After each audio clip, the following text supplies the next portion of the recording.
1970s के time पे India में कोका कोला ने सॉफ्ट ड्रिंक्स के बिजनेस में अपनी पकड़ बनाई हुई थी। उस समय लिम्का, जो कि कोका कोला प्रोडक्ट थी, इंडिया में सबसे ज्यादा पिए जाने वाली सॉफ्ट ड्रिंक थी।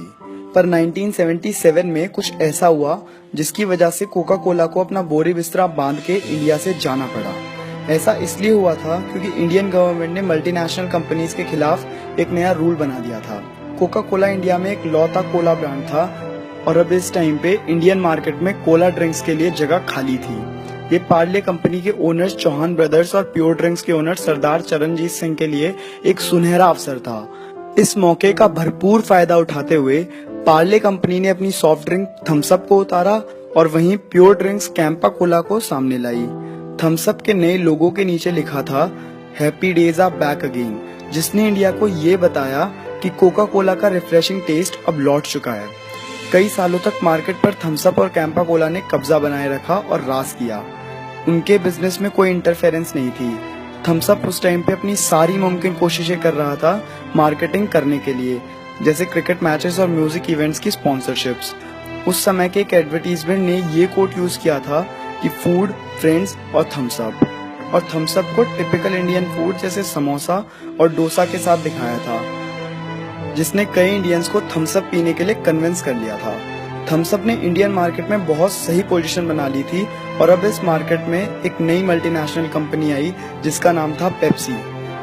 पेप्सी बहुत हाई प्रोफाइल एडवर्टीजमेंट्स के साथ उतरी थी और इस बार पेप्सी का एडवर्टीजमेंट जूही चावला और रेमो फर्नांडिस कर रहे थे। पेप्सी ने थम्स अप को बहुत मुश्किल समय दिखाया था, पर थम्स अप ने कभी हार नहीं मानी।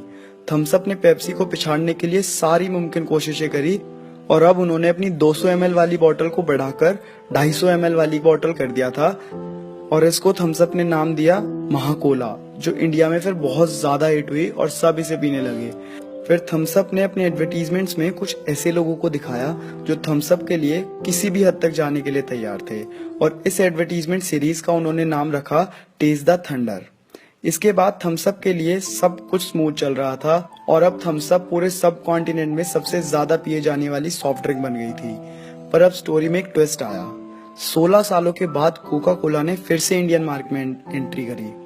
कोका कोला ने तो ये माना हुआ था कि इंडियन मार्केट बड़ी ही बेसब्री से कोका कोला का इंतजार कर रही होगी, पर कोका कोला को ये नहीं पता था कि कोका कोला का सब्स्टिट्यूट अब थम्स अप आ चुकी थी इंडिया में।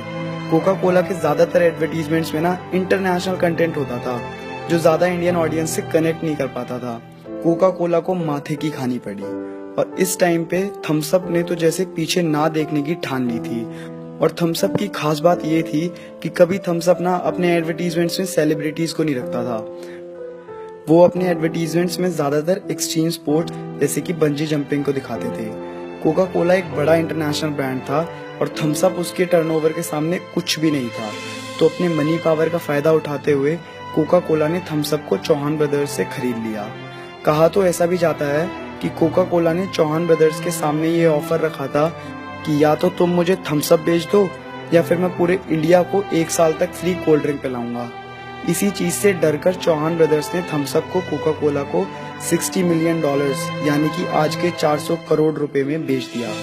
इसके बाद से ही कोका कोला इंडिया की नंबर 1 बेवरेज ब्रांड बन गई।